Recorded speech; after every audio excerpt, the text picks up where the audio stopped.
Hello, back again. Still have a cold. No cats visible in this video, though there actually are some to my left. They're just all sleeping out of frame, and I don't feel like turning the camera in their direction. So, trust me, there are cats in the room with me, because usually where I am, the cats gather. That's probably because I feed them. So, I'm not here to be crazy cat lady on main, so I am a crazy cat lady in training. Today I'm here to talk about fandom etiquette. Now, you wouldn't think this would be a topic anyone would really need to talk about as fans. You'd think they'd sort of understand how to behave towards other fans. But, you know what? I've noticed stuff in my many years of fandom that recently it's like we skip that part of the fandom process, and there are fans who are probably children, so younger fans, who don't quite understand fandom etiquette. And it could be just as simple as don't post hate in the tags, be it Tumblr, AO3, Twitter, etc., to something as major as being a little, well, no better for it, brat towards a writer because they didn't do what you thought they should, or you offer unsolicited criticism to a writer who didn't ask you for your input, and then get mad when they don't graciously say, "Oh, thank you, kind person, for giving me a critique I didn't ask for." Now, that one has varying degrees of how mad you can make someone, or maybe in my case, it could be I've already on a hair trigger, and then you popping in to nitpick could just tip the scale towards not friendly. And that's something else I want to cover. This impression that creators have to be nice to you. When it comes to fan creations, that's kind of a no. Let's start there. There's a post I like to reblog on my Tumblr, which I'm not linking here directly, that basically reads, "The writer is not your bitch. You do not get to tell them what to do, what fandoms to write in. A lot of us are doing this just for fun." This I will now add to the unsolicited criticism angle. If someone is posting it out there for fun, and you're like, "Well, I don't get it. This plot point doesn't make sense to me. This doesn't make sense." And they explain it to you one time, and you just keep nitpicking, and then they get mad, and you act like they're being a jerk because they got mad at you for continuing to nitpick and pull at something that they already explained. You've already crossed the line, and whenever you switch to quasi ad hominem attacks, and I'll get into some of those things too later, you've basically really crossed a line. You see, fandom writers don't have to be nice to the people who read their stuff. They should be polite. They should be kind-ish, because to me there's a difference between nice and kind. But they don't have to be nice, and they don't have to humor people who ask, if you're writing a multi-chapter story, probing questions that could be plot spoilers should they answer them to this person's satisfaction. And they don't have to answer you in the first place. Now, I'm still learning to ignore people like that. I'm 8 times out of 10 more likely now than I was when I was younger to ignore these people. But there's still those 2 times out of 10 that I will give in to the impulse to lash out. And I should be a better person about that. But on the other hand, I'm not going to apologize for being myself and for getting defensive when people decide to nitpick. Furthermore, you should not ad hominem attack the writers. Okay, say they wrote something you didn't like. Say it was really badly written. A lot of fan writers are amateurs. They are very inexperienced writers, so what they write may not be up to par. That gives you no excuse to go after them for just merely posting a terrible fanfic on the internet. I've had someone leave a really nasty review. It's since been removed because years later someone reported them to fanfiction.net for basically telling me to go kill myself on a very poorly written, and I'll even admit it, it was not a good story. From, 2000 2005, I think I wrote it in. And this person wrote this flame in 2007 after I'd abandoned the fic because I could not continue writing it. And if they just said, oh, this is terrible writing, I would have agreed with them. But they told me, and I quote, next time you think about writing something like this, you should go drive down the highway drunk. Considering the high rate of deaths by vehicle by drivers under the influence, especially with inexperienced teenagers, that read to me as, I'd rather you go drive drunk and kill yourself than write terrible Harry Potter fanfiction. And I was 17 at the time, so I responded immaturely, and I whipped out a thesaurus to try to sound smarter than I was. But the person who was really bad in the situation was the person who told me to go kill myself. Because you never should do that. If you ever think it is a good idea to tell someone to go kill themselves because they wrote something terrible on the internet, you need to take your hand off your keyboard, hold it up like this, and slap yourself in the face before you even think about sending a message like that. That actually hurt me for years. I, even to this day, still dread any notifications that I have a comment. Because I had someone tell me when I was a teenager to go kill myself. Now, had I been a more unstable, more unhappy teenager, that could have been a push in the wrong direction. Fortunately for this person, because cyberbullying, if that had been traced back to them, is something you can be held responsible for. That's another reason why not to do it. Well, you shouldn't do it in the first place because it's just wrong. But secondly, if something happens to the person you threaten that way, like not threaten, but write terrible things like that to them, you could be held liable for driving them to suicide. So maybe you should think before you write something really cruel, an ad hominem attack, towards someone on the internet for writing poorly written fanfiction. Because, again, a lot of fanfiction writers are doing this for fun. A lot of them are amateurs, and a lot of them are younger. We're dealing with a lot of teenagers in the mix, because fandom is an ever-growing group. So therefore, there are new people discovering fandom and discovering, hey, I can write stuff and post it. So, while a lot of us fan writers are not children, and that's another misconception that I'm going to clear up right now, fandom is all ages. You will have people like me who are full-fledged adults, creeping closer to middle age than I'd like to admit, and you'll have literal fandom grandmothers, like people who are grandmothers in the fandom or were part of the fandom back in the early days of modern fandom, back with the zines and the Star Trek fans and the passing of the tapes. And those days, fandom was a lot more connected and you learned the ins and outs a little more directly. I've read a book about it, Enterprising Women. It was about Star Trek fans and other sci-fi fans, and our fandom foremothers were adult women and adults making connections with other people. With the internet fandom, you don't quite have that these days, and I think that is causing a little bit of a disconnect. And I think it's also causing the rise in need of discussing fandom etiquette. So I've gone over, don't tell someone to kill themselves. Really lay off the ad hominem attacks because it's immature, it's wrong, and tying back to that first point, it's cyberbullying. You don't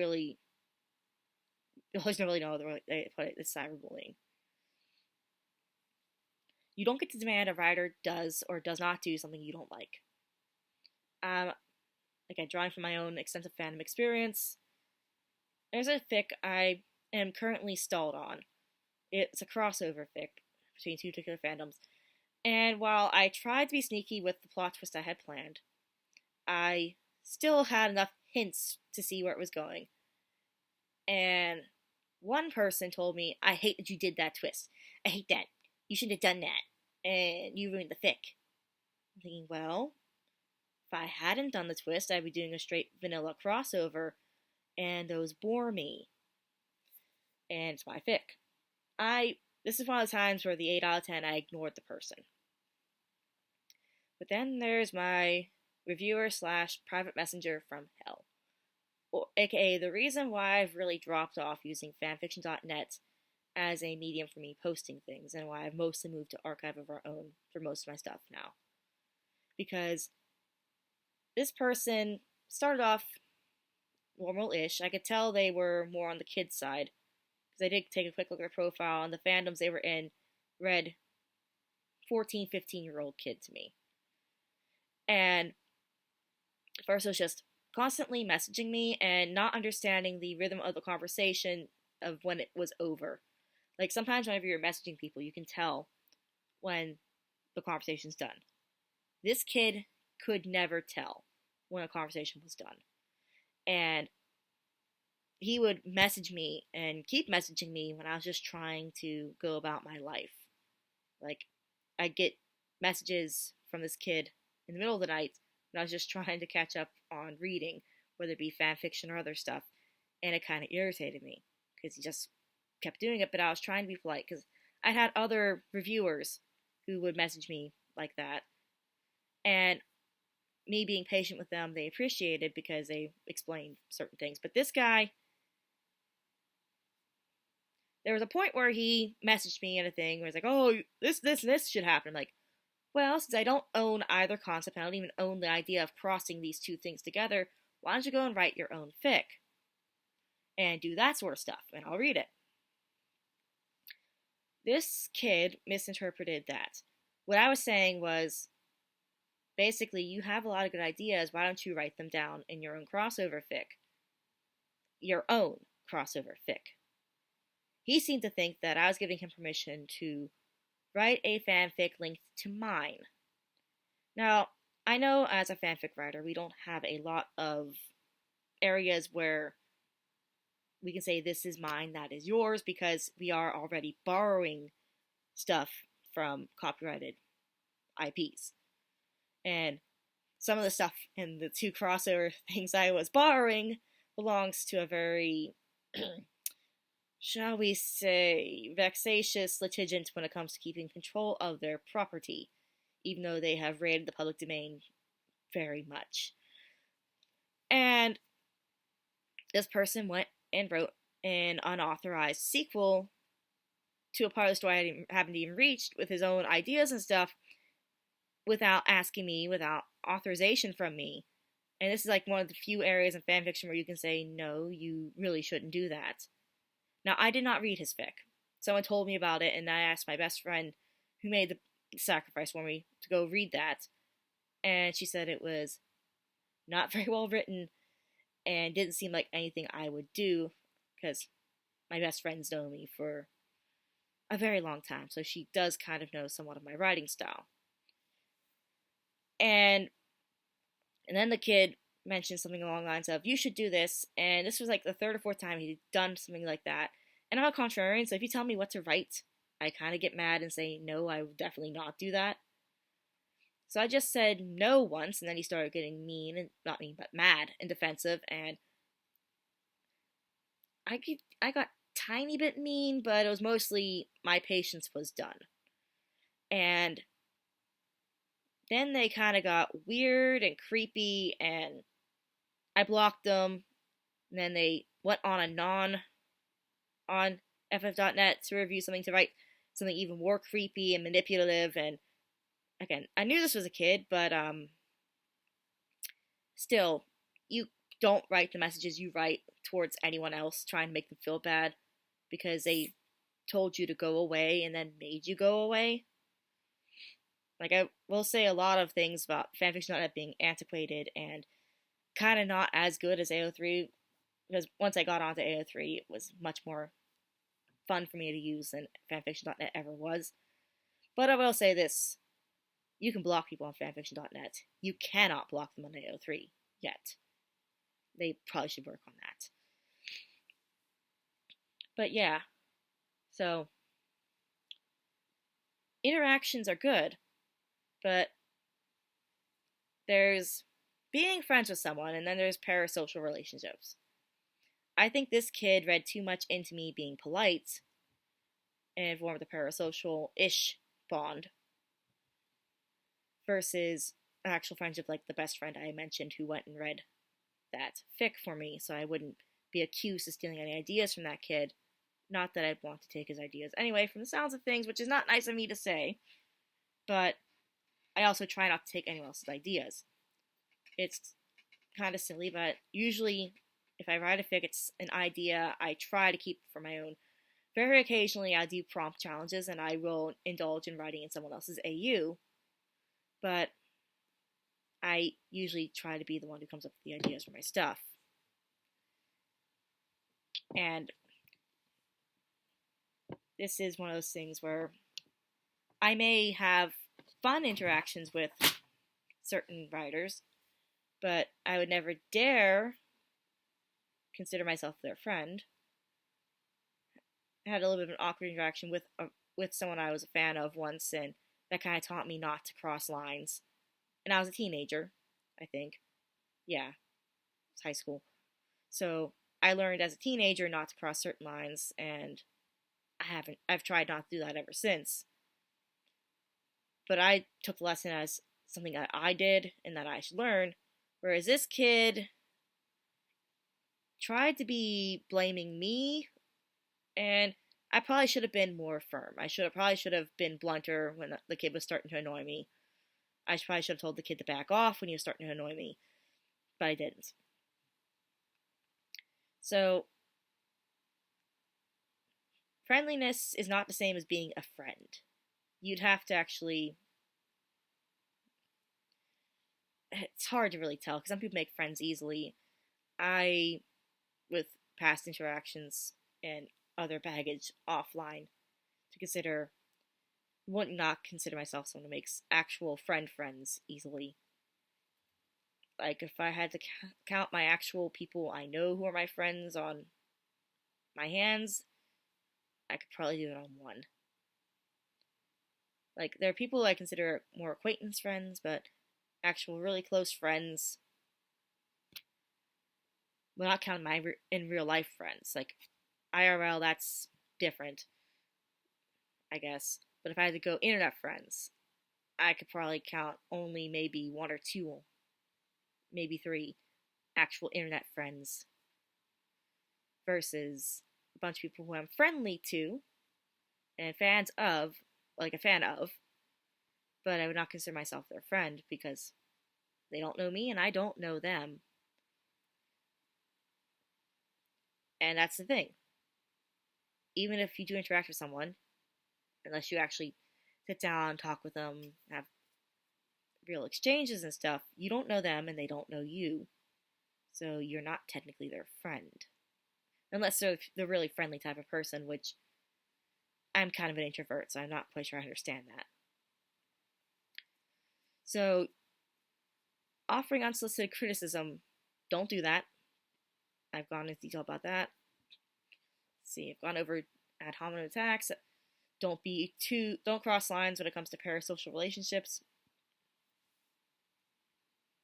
Don't post hate in the tags. That's a bigger one nowadays than I think it was before. Well, then again, I suppose don't post hate in the forums would be the equivalent from the previous iterations of the internet. But if you really don't like something, like, I will give an example of something I don't like in fandom. If I were to go with a fandom I'm in, so I'm going to go with My Hero Academia. There is a ship I have grown to despise because I just don't like how much it's shoved in my face, and that's Totodeku. If you like it, more power to you. I just don't like it at all. And before it was just kind of a not my cup of tea thing, but the fact that it keeps popping up anytime I try to find a gen fic, because I'm pretty much non-shipper anymore, it kind of irritates me that I have to see something that's marked as gen. And it's got a nice summary, and then I see Totodeku, and I'm like, that's not gen. And if I had to go a different fandom for a ship that I started off going to become my no TP because it kept getting shoved in my face, I'd be Clance with Voltron Legendary Defender. Before that, completely turned into a toxic waste dump of a fandom. Sorry, not sorry, but whenever fandoms devolve, you have to call it what it is. aside from me admitting I don't like it in this video, I don't go in the tags and say, ew, why do you write that? It's terrible. No. I take my thoughts and I just go, not interested, and I move on. So, if you don't like a ship, you don't like a concept, in some cases, you really should just take your dislike of it, roll your eyes if you must, and move on. I think I've gone down.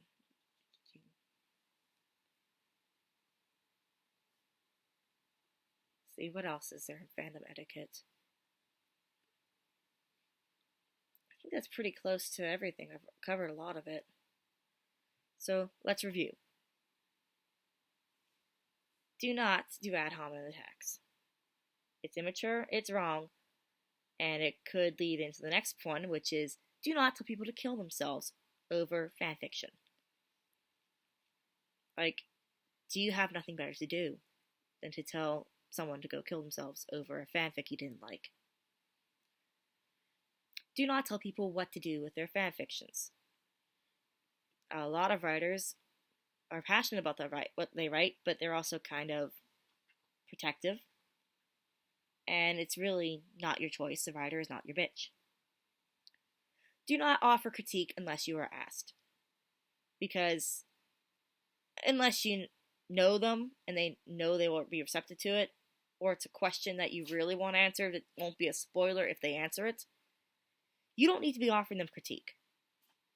I mean, some of the people, I've had to learn this too. I'm trained in English. It's hard for me to not tell people, hey, you need to fix this and this. You misspelled that. You missed a comma there. I've learned to turn my brain off with that regard. Because even though I am someone with degrees in English and I am an instructor, I cannot go criticizing people's work because they didn't ask me. Sometimes they'll have a blanket constructive criticism welcome. But if you don't see that, and if you don't know them, don't offer it. Do not be overly fond, friendly. I knew the word last second.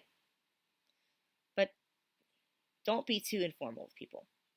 If you don't know them, then just treat them with politeness as you would any other stranger that you'd meet on the street. Just, this is the World Wide Web versus an actual street. Don't be familiar. That's the word I'm looking for. Because it can cross a line. And sometimes when you cross a line, you learn your lesson quickly and you move on. Other times, you make the person deeply uncomfortable and you make situations even worse. And the parasocial thing just gets very awkward and can lead to some things getting very soured for you. Like, there's a reason I haven't actually updated that fic in a while. That's because I keep getting weirdos commenting on it, saying the thing like, oh, well, you did that, I didn't like that, and someone writing, update. Oh yeah, that goes back into the don't tell writers what to do category. So an awfully long video. I think the longest one I've made. So, when it comes to fandom, we're all here to have fun. That's the thing to remember above all else. We're all here because we like the thing. Or in my case, multiple things. And we are here to have a good time. But some people haven't quite learned that to play nice with others within the confines of that good time. Now, I'm not saying these are actual rules you should follow. That these are hard and fast 5 rules for fandom etiquette. But I think there are things you should remember when interacting in a fandom space. And 2 of them can be rolled into just don't be a jerk. So ultimately, your fandom experience is what you make of it, but you can make someone else's fandom experience miserable if you don't stop and think about how you should interact with someone. So that's all I have to say.